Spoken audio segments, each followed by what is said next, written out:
आज का जो हमारा आज का जो हमारा टॉपिक है वो है वर्बल्स। ये आपके सामने लिखा हुआ है। इन्फिनेटिव, पार्टिसिपल्स और जेरेंट्स, इन तीनों को हम करेक्ट जो है कलेक्टिवली वर्बल्स कहते हैं। ठीक है। तो इन्फिनेटिव्स, पार्टिसिपल्स और जेरेंट्स को हमने पढ़ना है। मोस्टली आपने ये चीज़ें जूनियर क्लास के अंदर सीखी होंगी, लेकिन हम इसको डिटेल में पढ़ेंगे आज, क्योंकि ये पेपर में आ सकता है। इनकी रिकग्निशन आ सकती है, इनकी टाइप्स आ सकती हैं। और अच्छा, अब ये जो तीनों हैं ये वर्ब से बनाए जाते हैं, लेकिन इनका इस्तेमाल वर्ब से डिफरेंट होता है। इन्फिनेटिव का भी, जेरंड का भी और पार्टिसिपल का भी।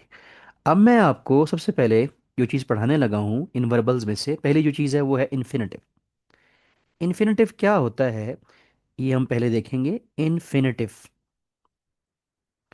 आपने अक्सर ये सुना होगा कि जी वर्ब की पहली फॉर्म के साथ टू लगा दिया जाए तो वो इन्फिनेटिव होता है। आपने अभी तक यही पढ़ा होगा, तो किसी हद तक ये बात ठीक भी है। तो इन्फिनेटिव ये होता है कि आपके पास मिसाल के तौर पे आप कहते हैं आई लाइक टू गो, ऐसे लिखते हैं। ठीक है, आई लाइक टू गो। एक और मैं सेंटेंस लिखता हूं, शी लाइक्स टू गो। एक और सेंटेंस मैं आपके सामने लिखता हूं, they liked, they liked to go. ये हमारे सामने सेंटेंस है। टू गो, टू गो और टू गो जो है ये इन्फिनेटिव है। ठीक है। अच्छा, अब ये इन्फिनेटिव क्यों है, इन्फिनेटिव होता क्या है, मैं आपको ये बताता हूँ। इससे पहले आप ये देखें कि लाइक, लाइक्स और लाइक्ड ये बदल रहा है। ये जो तीनों है ना ये है फिनाइट वर्ब। क्या है फिनाइट? फिनाइट वो वर्ब होते हैं जो कि चेंज होते रहते हैं। टेंस अगर चेंज होगा तो वो चेंज होंगे, उनकी शक्ल उनकी शेप चेंज होगी। अगर उनका सब्जेक्ट चेंज होगा, जैसे ये टेंस सेम है, सब्जेक्ट्स डिफरेंट है, तो वो चेंज हो जाएंगे। लेकिन to go, to go, to go ये है वो ये सेम रहेगा। तो ये होता है इन्फिनेटिव, कि इन्फिनेटिव से पहले एक और वर्ब आता है। और वो वर्ब क्या होता है ये आप लोग मुझे बताएंगे। वो जो वर्ब होता है वो क्या होता है, जो एक्चुअल वर्ब होता है वो फिनाइट वर्ब होता है। ठीक है। और वो एक्चुअली इसका मेन वर्ब होता है, एक्चुअल वर्ब होता है, उस सेंटेंस का मेन वर्ब होगा, मेन वर्ब होगा। और उसके बाद इन्फिनेटिव लगा होगा। तो ये होता है इन्फिनेटिव कि हमारे पास मेन वर्ब और होगा। देखिए, अगर गो वैसे हो ना, आई गो, तो उसमें क्या आई गो इन्फिनेटिव होगा? आप लोग बताएं मुझे। आई गो डेली, तो वहां जो गो होगा वो इन्फिनेटिव नहीं होगा। ठीक है ना। अगर आप ये आई लाइक टू गो अगर आपके पास होगा तो उसको हम इन्फिनेटिव कह सकते हैं। अब इन्फिनेटिव की होती हैं दो टाइप्स। ठीक है, इन्फिनेटिव के आगे यानी ए और बी में आपको मैं बताता हूँ इन्फिनेटिव की, बल्कि इसको नीचे कर लेते हैं हम। इन्फिनेटिव की दो टाइप्स होती हैं। एक होता है टू इन्फिनेटिव, ठीक हो गया। और दूसरा होगा बेयर इन्फिनेटिव। टू इन्फिनेटिव और बेयर इन्फिनेटिव, ये इन्फिनेटिव की दो टाइप्स होती हैं।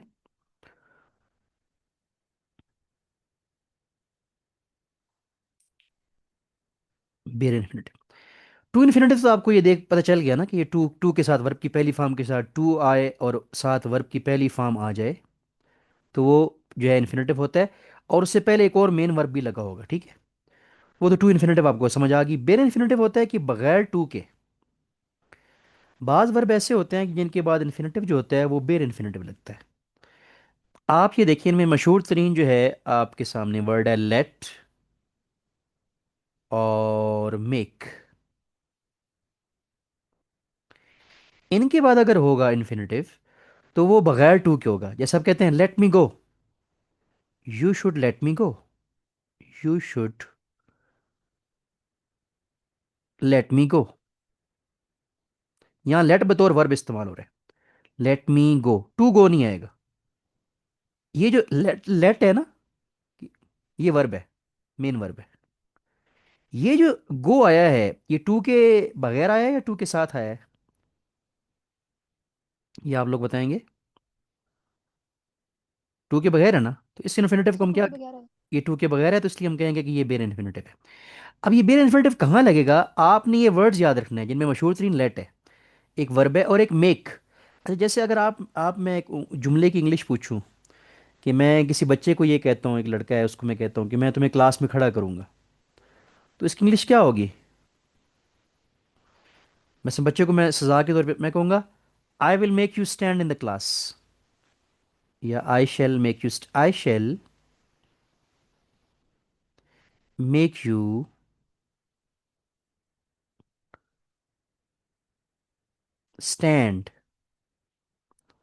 इन द क्लास, कि मैं तुम्हें क्लास में खड़ा करूंगा। तो आप लोगों ने तो मुझे ज़रा बताना है इनमें जो है वर्ब कौन सा है और इन्फिनेटिव कौन सा है, ये ज़रा थोड़ा आप मुझे बताएं इस सेंटेंस के अंदर।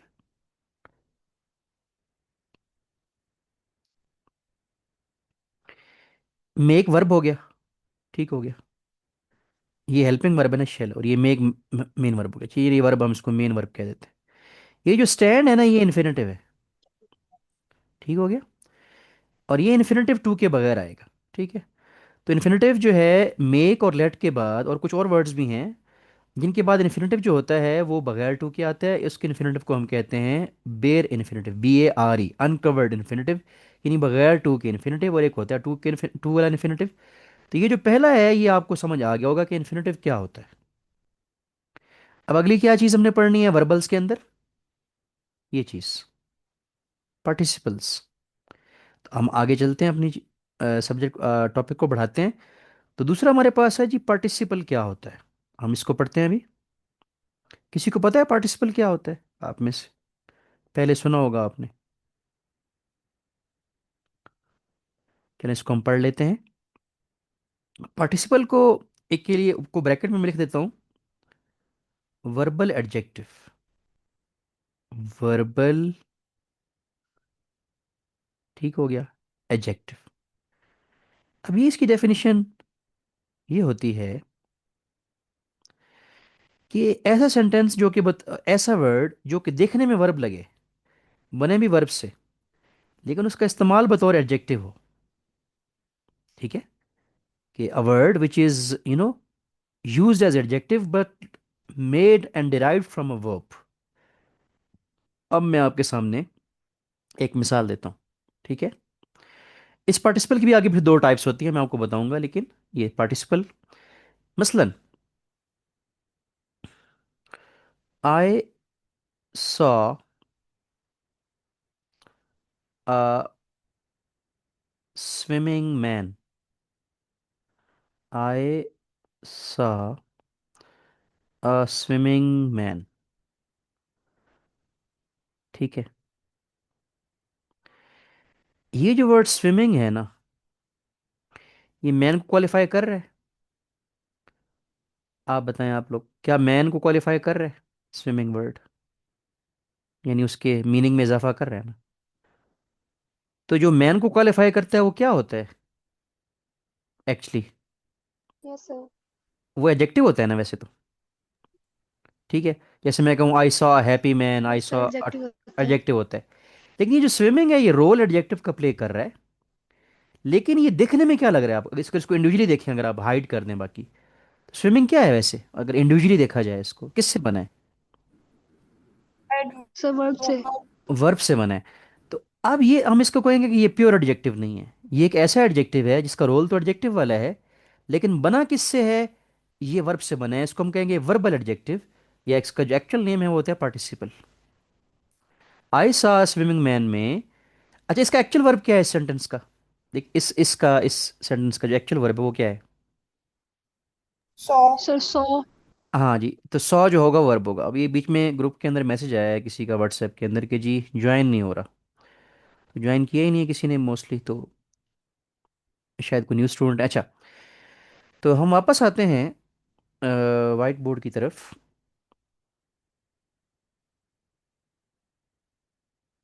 तो हम जो है पढ़ रहे थे कि जी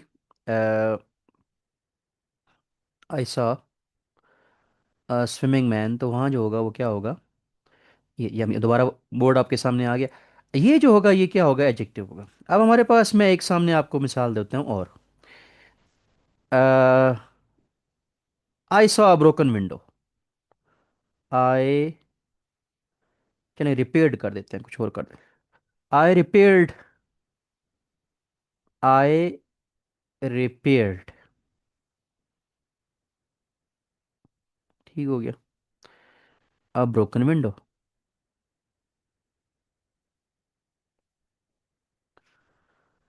अच्छा आई रिपेयर्ड अ ब्रोकन विंडो। तो ये हमारे पास एक सेंटेंस है। अब इसका जो मेन वर्ब है वो है रिपेयर्ड। अब ब्रोकन विंडो जो है, इसमें ब्रोकन का रोल क्या है? Sir participle. पार्टिसिपल वाला रोल है कि नहीं? ये इसका एडजेक्टिव वाला रोल है, ठीक है। तो ये नाउन को क्वालिफाई कर रहा है, लेकिन आप ये देखेंगे कि जो ब्रोकन है ये प्योर एडजेक्टिव नहीं है, ये वर्ब से बना, ब्रेक से बना है। तो ये भी जो है वो पार्टिसिपल होगा, ब्रेक से थर्ड फॉर्म ब्रोकन। आई रिपेयर्ड अ ब्रोकन विंडो। अब पॉइंट ये है, आई सॉ स्विमिंग मैन और आई रिपेयर्ड अ ब्रोकन विंडो। तो ये जो है हमारे पास दोनों जो है पार्टिसिपल है, लेकिन एक प्रेजेंट पार्टिसिपल है और एक जो है वो परफेक्ट पार्टिसिपल है, या उसको पास्ट पार्टिसिपल भी कहते हैं। अब पार्टिसिपल की दो टाइप्स होती हैं। और अगर वर्ब की फॉर्म आईएनजी वाला हो तो वो होगा प्रेजेंट पार्टिसिपल। ये प्रेजेंट, प्रेजेंट पार्टिसिपल, ठीक हो गया। इसको ज़रा मैं इसकी लाइन स्मॉल कर दूं। प्रेजेंट और पार्टिसिपल हो हमारे पास हो गया। और ये जो है पास्ट पार्टिसिपल हो गया। ये जो थर्ड फॉर्म आई थी, ये आई सा ब्रोकन विंडो, ये पास्ट पार्टिसिपल हो गया। अच्छा, अगर मैं कहूँ आई सा अ न्यू विंडो, तो वहाँ न्यू क्या होगा? आई सा अ न्यू विंडो, तो वहाँ क्या होगा? न्यू। आई सा अ न्यू विंडो, जैसे आई सा अ न्यू विंडो। न्यू नहीं वो, पार्टिसिपल। नहीं वो पार्टिसिपल नहीं होगा ना, वो एडजेक्टिव होगा। वो तो एक्चुअल एडजेक्टिव होगा ना, प्योर एडजेक्टिव होगा। तभी मैंने क्वेश्चन ऐसा मतलब ऐसा न्यू विंडो, तो न्यू तो एक्चुअल एडजेक्टिव है ना, वो ऐसा एडजेक्टिव नहीं है जो कि वर्ब से बना है। लेकिन ये जो पार्टिसिपल, ये पार्टिसिपल होंगे, ठीक है। और इनसे, क्योंकि ये वर्ब से बना है, क्योंकि ये स्विम से बना है और ये ब्रोकन से बना है। तो पार्टिसिपल की भी दो टाइप्स होती हैं। पार्टिसिपल एक ऐसा वर्ब होता है, ऐसा एडजेक्टिव होता है जो कि बनता है वर्ब से, रोल एडजेक्टिव वाला होता है। अगर आप मतलब आई सॉ अ टॉल मैन कहूँ मैं, आई सॉ अ टॉल मैन, तो वहाँ टॉल क्या होगा?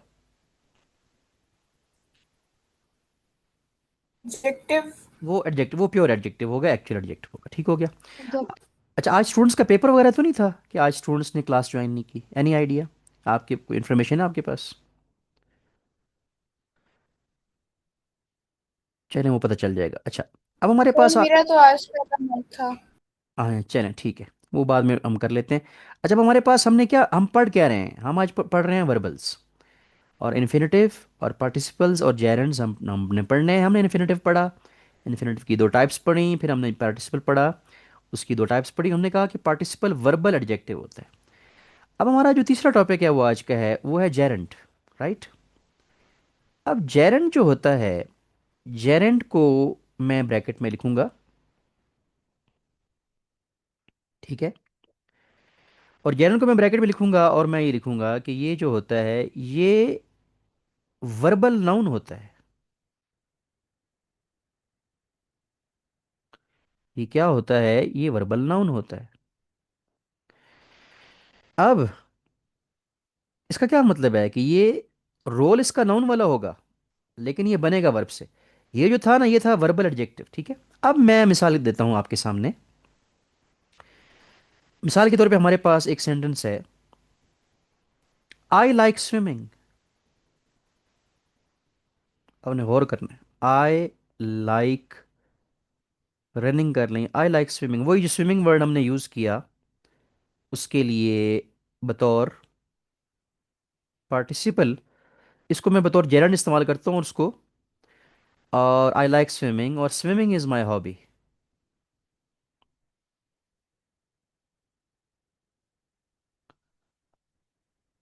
Is my hobby. अब ये मुझे आप बताएंगे कि ये जो स्विमिंग है, अब ये इसका जो रोल है वो नाउन वाला है इन दोनों में। अब नाउन आमतौर पे आप देखते हैं, आप मुझे बताएंगे, सोचेंगे कि नाउन या तो वर्ब का सब्जेक्ट होते हैं या वर्ब का ऑब्जेक्ट होते हैं। ऐसे ही है ना। अब यहाँ जो स्विमिंग है, ये आई लाइक, जैसे मैं कहता हूँ ना I like hockey, I like cricket. अगर हॉकी या क्रिकेट होता तो वो तो नाउन होता, प्योर नाउन होता। ये जो स्विमिंग है ये प्योर नाउन नहीं है। ये किससे बना है, बताएं। सर स्विम से। स्विम, वर्ब स्विम वर्ब से बना है, ठीक है। तो ये जो है ये जेरंड होगा कि ये इस वर्ब का ऑब्जेक्ट बन गया है। जैसे कि अगर यहाँ एक्चुअल नाउन होता तो हम कहते हैं आई लाइक क्रिकेट कहते हैं या आई लाइक हॉकी कहता मैं। ये जो स्विमिंग है ये एक ऐसा नाउन है जिसका रोल नाउन वाला है, लेकिन ये देखने में क्या लग रहा है, ये देखने में अगर, तो ये वर्ब लग रहा है और बना भी वर्ब से। ऐसा लफ्ज जो कि रोल नाउन वाला हो लेकिन बने वर्ब से, तो वो जो होता है वो जेरंड होता है। देखिए, इसका जो एक्चुअल वर्ब है वो कौन सा है इसका, इस सेंटेंस का एक्चुअल वर्ब कौन सा है आई लाइक स्विमिंग में, बताएं आप लोग। Like like. Like, like swimming, तो ये फिनाइट वर्ब है, ठीक है ना, ये फिनाइट वर्ब है। और ये जो है इसका जेरंड है। अब इसी तरीके से ये यहाँ मैंने स्विमिंग इज माई हॉबी, यहाँ मैंने इसको सब्जेक्ट बना दिया। अब ये जो सब्जेक्ट होता है वो जाहिर है कि नाउन हो या प्रोनाउन होता है ना आमतौर पे, तो इसका रोल तो नाउन वाला है ना, क्योंकि इस यहाँ इस वर्ब इज का ये सब्जेक्ट बन गया है, तो यहाँ भी ये जेरंड होगा। जेरंड की आगे टाइप्स कोई नहीं होती। जैसे हम कहें जेरंड सिर्फ आईएनजी वाला होता है, इसकी तो टाइप्स होती है ना पार्टिसिपल की। ये जेरंड की समझ आई आपको, मैं थोड़ा सा एक सेंटेंस लिखता हूँ, फिर आपको ज़्यादा समझ आएगी। कि मसलन मैं एक सेंटेंस लिखता हूँ कि ही इज स्विमिंग, फिर आपको ये तीनों समझ आ जाएंगी। He is swimming,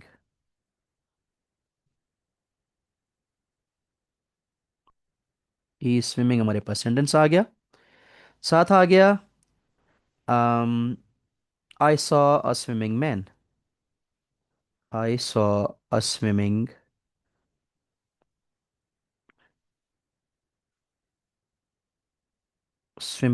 man.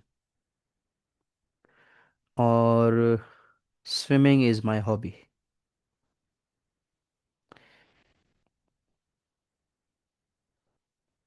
तो ये हमारे पास तीन सेंटेंस लिखे हुए हैं और तीनों में वर्ड स्विमिंग यूज किया जा रहा है।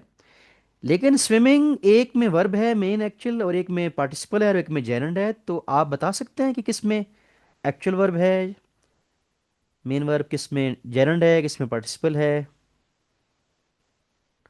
और किस में इन्फिनेटिव है, mesela I like to swim. तो ये आप लोग बताएंगे। सर सर फर्स्ट वाले में मेन वर्ब है, ठीक। सेकंड वाले में पार्टिसिपल है एंड थर्ड वाले में जेरेंड है। और फोर्थ वाले में स्विम क्या है,